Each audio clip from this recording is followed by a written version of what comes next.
Hello young man, good morning. आज हम लोग चर्चा करते हैं हमारे आधुनिक भारत में राष्ट्रीय आंदोलनों में जो प्रमुख उग्रवादी नेता के रूप में जाने जाते हैं। तो जब उग्रवादी नेताओं के नाम पर जब हम बात करते हैं तो सबसे पहले आते हैं मुख्य रूप से नेता बाल, पाल एवं लाल, यानी ये तीनों ही प्रसिद्ध हैं। इस कड़ी में अरविंद ने भी आंदोलन में काफ़ी अच्छी भूमिका निभाई है। जुझारू नेताओं में जिन लोगों ने स्वतंत्रता संग्राम को नई दिशा दी, नया जुझारू स्वरूप प्रदान किया, जिसमें हम बाल गंगाधर तिलक के बारे में अभी चर्चा कर रहे हैं। बाल गंगाधर तिलक, जिनका जन्म 23 जुलाई 1856 को महाराष्ट्र के रत्नगिरी नगर में एक उच्च चित्तपावन ब्राह्मण परिवार में हुआ था। तिलक का जो कार्यकाल है वो 1856 से 1920 तक, यानी जन्म उनका 1856 में, अभी मैंने बताया 23 जुलाई 1856 में हुआ था, और 1920 में तिलक की मृत्यु हो गई थी। गंगाधर तिलक हमारे कांग्रेस के उग्रवादी नेताओं में अपना सर्वप्रमुख स्थान रखते हैं। इन्होंने राष्ट्रीय आंदोलन को तीव्रता की गति प्रदान की और हम लोग इन्हें श्रद्धा और प्यार से लोकमान्य के नाम से भी पुकारते हैं। यानी हम कह सकते हैं कि हमारे बाल गंगाधर तिलक की जो उपमा है लोकमान्य से दी गई है। तिलक के कार्यकाल को हम लोग 1880 से 1900 तक तथा 1900 से 1920 तक दो भागों में देख सकते हैं। प्रथम चरण में तिलक की गतिविधियां वास्तव में देखें तो महाराष्ट्र तक ही सीमित रहीं, परंतु दूसरे चरण में उन्होंने राष्ट्रीय राजनीति में अग्रणी भूमिका निभाई। पहले उन्होंने भारतीयों के दिमाग से हीनता की भावना मिटाने का निश्चय किया और उन्होंने देशभक्ति, नैतिकता की शिक्षा पर बल दिया।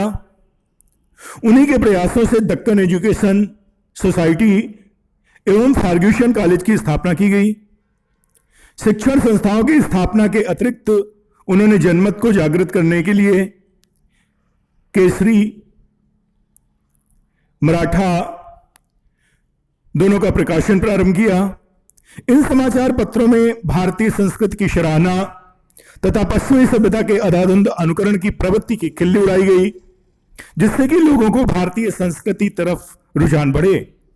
भारतीयों के गौरव को बढ़ाने के लिए आर्यों की जन्मभूमि पर विद्वतापूर्ण उन्होंने लेख लिखे।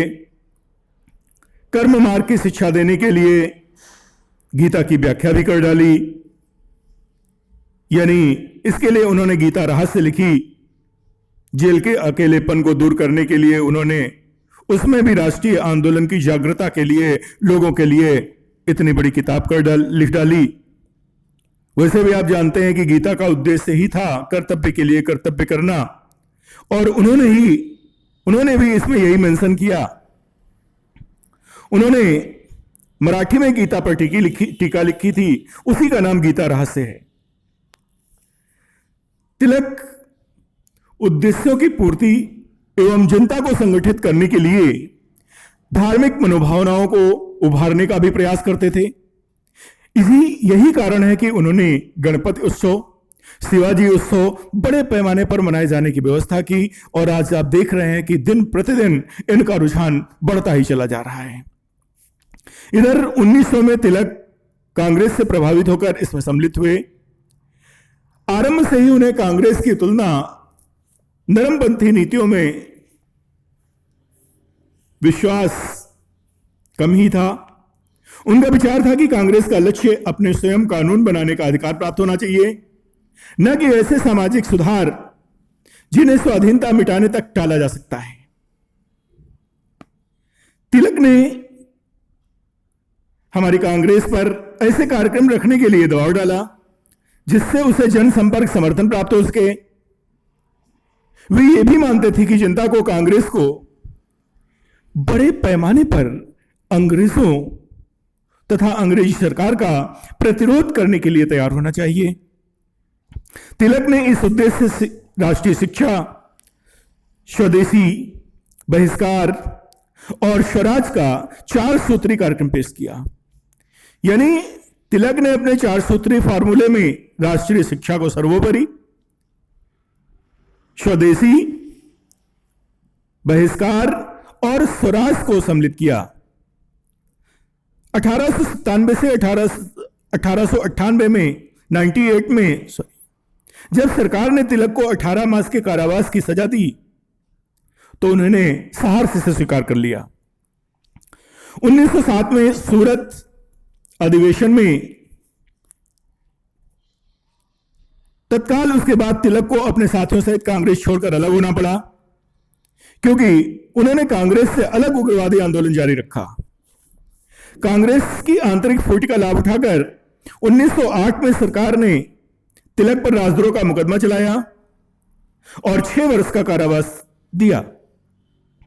मांडले जेल में निर्वासित कर दिया गया। 1910 में तिलक ने लंदन के टाइम्स ऑफ अखबार की वैदेशिक संवाददाता तथा इंडिया अर्नेस्ट के लेखक वैलेंटाइन शिरोल के विरुद्ध मानहानि का मुकदमा दायर किया, क्योंकि उन्होंने ही इन्हें अशांति का जनक करार दिया था।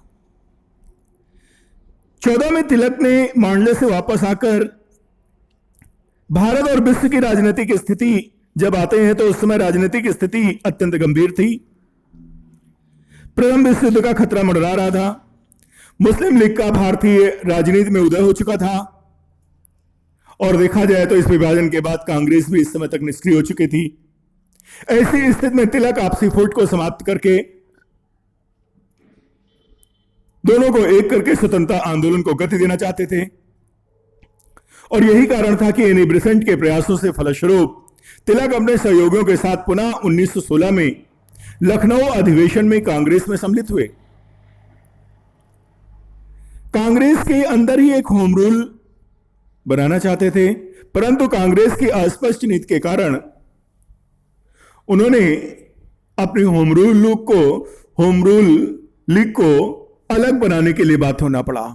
उन्होंने 1916 में होम रूल की स्थापना की, जनता को इसके उद्देश्यों से परिचित कराया, महाराष्ट्र और भारत में गृह शासन आंदोलन को बढ़ावा दिया और घोषणा की स्वराज से हमारा जन्म सिद्ध अधिकार है और मैं इसे लेकर रहूंगा। जब सरकार ने 1917 में संवैधानिक सुधारों की घोषणा की तो उन्होंने इसका स्वागत भी किया। उनका विचार था कि सरकार के सहयोग के साथ गृह शासन को प्राप्त किया जा सकता है। खिलाफत आंदोलन को उन्होंने समर्थन दिया और जब गांधी जी ने असहयोग आंदोलन प्रारंभ करने का निश्चय किया तो तिलक ने 1920 में आगामी चुनाव लड़ने के लिए कांग्रेस डेमोक्रेटिक पार्टी की स्थापना की और तभी वे अचानक बीमार हो गए। 1 अगस्त 1920 को उनकी मृत्यु हो जाती है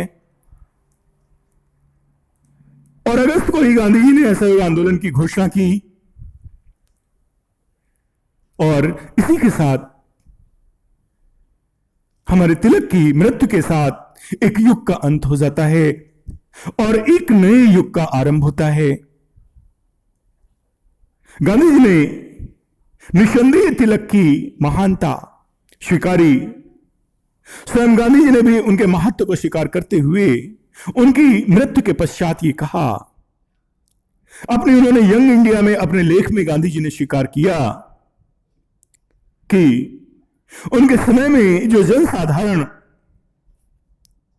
पर जितना प्रभाव तिलक का था उतना वास्तव में किसी अन्य नेता का नहीं था। जिस दृढ़ता और स्थिरता से लोकमान्य ने स्वराज्य के संदेश को प्रसारित किया वैसा वास्तव में किसी ने नहीं किया।